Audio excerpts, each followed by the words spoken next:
আজ শেয়ার করব চটজলদি একটা হেলদি ডিনারের রেসিপি। যারা ওয়েট লস করছো তাদের জন্য কিন্তু পারফেক্ট একটা রেসিপি। এটা শুধু ডিনারে কেন, এটা ব্রেকফাস্টেও কিন্তু খাওয়া যেতে পারে, ভীষণ ভালো লাগে খেতে।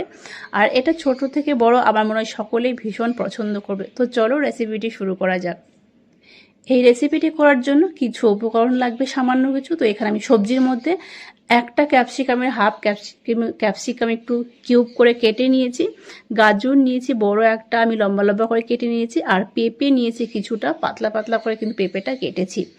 এবার কড়াইতে দিকে জল বসিয়ে দিয়েছি, পেঁপে আর গাজরটা একটু ভাপিয়ে নিতে হবে। তবে হ্যাঁ, খুব বেশি যেন সেদ্ধ না হয় সেদিকে অবশ্যই খেয়াল রাখবে। এটা আমি একটু হাই ফ্লেমেই ভাপিয়ে নেব।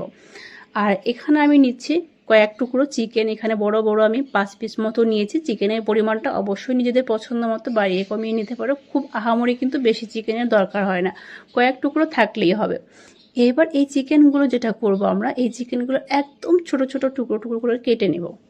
তোমরা এটা বাজার থেকে বোনলেস চিকেন কিন্তু কাটিয়ে নিয়ে আসতে পারো, কিন্তু এটা ঘরে যেহেতু আমার ছিল কয়েক পিস আমি রেখে দিয়েছিলাম এক্সট্রা এই রেসিপিটি করার জন্য। যতবারই আমি চিকেন বাজার থেকে যতবারই আনা হয় না কেন, আমি এই রেসিপিটি করার জন্য কয়েক টুকরো আমি রেখে দিই। কেন কি, এই রেসিপিতে খুব বেশি চিকেনের দরকার হয় না, তবে একটু বেশি দিলে খেতে ভালোই লাগে। তো একই রকমভাবে একটু ছোট ছোট পিস করে সবগুলো আমি কেটে নেব। তো কাটার আগে অবশ্যই চিকেনটাকে একবার ধুয়ে নিয়েছি, তারপরে পুরোটা কেটে নিয়েছি, কাটার পরেও আমি আর একবার একটু ধুয়ে নিয়েছি। তো তোমরা চাইলে এটা কাটার পর একবার ধুতেও পারো, নাও ধুতে পারো। এইবার যেটা করব আমি, সেটা হচ্ছে এই চিকেনটাকে একটু ম্যারিনেট করে রাখতে হবে। তার জন্য হাফ চামচ মতো আদা বাটা দিয়ে দিলাম, আর 1 চামচ মতো রসুন বাটা। রসুনের পরিমাণটা একটু বেশি দিতে হবে। আর হাফ চামচ মতো ভিনিগার। যদি লেবু থাকে আমি বলবো এখানে তোমরা লেবুটাই ব্যবহার করো, কেন কি আমার হাতের কাছে যেহেতু লেবুটা ছিল না, সেই জন্য আমি ভিনিগারটা দিলাম। আর সামান্য একটু নুন দিলাম স্বাদ মতো, এটা অবশ্যই একটু বুঝে দেবে। আর এখানে সামান্য গোলমরিচ গুঁড়ো আর 1 থেকে 2 চামচ মতো এখানে আমি কর্নফ্লাওয়ার দিয়ে দিলাম। এবার সব কিছু বেশ ভালো মতো করে কিন্তু মেখে নিতে হবে। চিকেনের পরিমাণ অনুযায়ী কিন্তু কর্নফ্লাওয়ারটা দেবে, কর্নফ্লাওয়ার কিন্তু খুব বেশি কিন্তু দেওয়ার দরকার হয় না। এবার বেশ ভালো মতো করে মেখে এটা 10 থেকে 15 মিনিটের জন্য রেস্টে রেখে দিতে হবে। আর এইদিকে চলো সবজিগুলো বললাম সেদ্ধ করে নেব, কিন্তু এটা খুব বেশি সেদ্ধ করবো না, জাস্ট ভাপিয়ে নিতে হবে কিছুটা। এইবার এই সবজিগুলোকে আমি জলটাকে ঝরিয়ে নিচ্ছি। সবগুলো সবজি আমি জল ঝরিয়ে এখানে সাইডে রেখে দিয়েছি। দেখো খুব সুন্দরভাবে কিন্তু সেদ্ধ হয়েছে, অথচ কিন্তু গোটা গোটা ভাব থাকবে, হালকা একটু শক্ত ভাব কিন্তু থাকবে। এইভাবে কিন্তু এটাকে ভাপিয়ে নিতে হবে। এইবার এখানে একটা প্যান বসিয়ে দিয়েছি, এখানে আমি দিয়ে দিলাম হাফ চামচ মতো বাটার। তবে আমি যেহেতু এখানে বাটার ইউজ করছি, তোমরা বাটারের পরিবর্তে যে কোনো তেল ব্যবহার করতে পারো, সর্ষের তেল বাদে যে কোনো অলিভ অয়েল থেকে শুরু করে যে কোনো তেলে কিন্তু তোমরা দিতে পারো। তবে বাটার কিন্তু দিলে কিন্তু খুব বেশি নয়, আর যদি তেল দাও সেক্ষেত্রে কিন্তু খুব বেশি নয়, 1 চামচ মতো দিতে পারো। এইবার যে চিকেনটা ম্যারিনেট করে রেখেছিলাম সেই চিকেনটাকে দিয়ে দিতে হবে।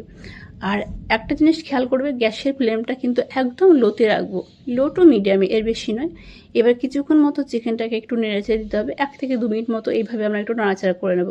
বেশ ভালো মতো করে উল্টে পাল্টে নেড়েচেড়ে দেওয়ার পরে এবার ঢাকা চাপা দিয়ে এটা রেখে দেবো জাস্ট 2 মিনিটের জন্য। 2 থেকে 3 মিনিটের জন্য এটা ঢাকা দিয়ে রেখে দেবো, যেন চিকেনটা একটু বেশ ভালো মতো করে সেদ্ধ হয়ে যায়। ঘরে যদি কোনো গেস্ট আসে সেক্ষেত্রে কিন্তু এই রেসিপিটি চটজলদি করে দেওয়া যেতে পারে, দুর্দান্ত খেতে লাগে। আর যদি চিকেনটা না থাকে সেক্ষেত্রে তো বেশি ভালো হয়, না থাকলে তো একটু সময় লাগবেই। তো যাই হোক, এদিকে দেখো আমি 3 মিনিট পর ঢাকনাটা খুলেছি, যেহেতু কর্নফ্লাওয়ার দেওয়া ছিল সেই জন্য কর্নফ্লাওয়ার দেওয়ার জন্য নিচে একটু কালারটা কিন্তু চেঞ্জ হয়ে গেছে, তো সেটা কোনো অসুবিধে নেই। আরও 1 মিনিট মতো এইভাবে একটু নেড়েচেড়ে দিতে হবে। নেড়েচেড়ে দিয়ে যে রসটা একটু টেনে যাবে তখনই কিন্তু এই চিকেনগুলো আমরা নামিয়ে এবার সাইডে রেখে দেবো। আর এই চিকেনগুলো যেন তো সন্ধ্যাবেলা স্ন্যাক্স হিসেবেও খেতে দুর্দান্ত লাগবে, একবার ট্রাই করে কিন্তু দেখতেই পারো। এবার ওই প্যানের মধ্যে আমি আর 1 টুকরো বাটার দিয়ে দিলাম। প্রথমে আমি 1 টুকরো দিয়েছিলাম, পুরো রান্নাটাই আমি বাটারেই করব। এবার এখানে থেতো করা রসুন দিয়ে দিলাম, 1 থেকে হাফ চামচ মতোই দিয়ে দিলাম, খুব বেশি নয়। তবে রসুনের পরিমাণটা আর কি বেশি এই রান্নাতে, সেটা খেতে দুর্দান্ত লাগে, অন্যরকম কিন্তু একটা ফ্লেভার পাওয়া যায়। আর বাটারের মধ্যে রসুন দিলে তো দুর্দান্ত একটা ফ্লেভার আসে। অবশ্যই গোটা গরম মশলা এই রসুনের মধ্যে একটু ফোড়নে দেবে, 1 টুকরো করে, খুব বেশি দেওয়ার দরকার নেই। জাস্ট যখন কাঁচা ভাবটা চলে যাবে তখনই এই কেটে রাখা ক্যাপসিকাম আর পেঁয়াজটাকে আমি দিয়ে দিলাম। তবে ক্যাপসিকামের থেকে কিন্তু পেঁয়াজের পরিমাণটা একটু বেশি হবে। পেঁয়াজগুলো একই রকমভাবে কিউব করে আমি কেটে নিয়েছি। এখানে হাফ চামচ মতো নুন দিয়ে দিলাম, দিয়ে সব কিছু বেশ ভালো মতো করে একটু মিশিয়ে দেবো। তবে এটা খুব বেশি কিন্তু সময় লাগবে না, জাস্ট 2 মিনিট মতো। জাস্ট এই পেঁয়াজটা আমি মানে নুনটা পেঁয়াজের সাথে বেশ ভালো মতো করে মিশিয়ে ঢাকা চাপা দেবো একদম পাক্কা লো টু মিডিয়াম আছে 2 মিনিটের জন্য।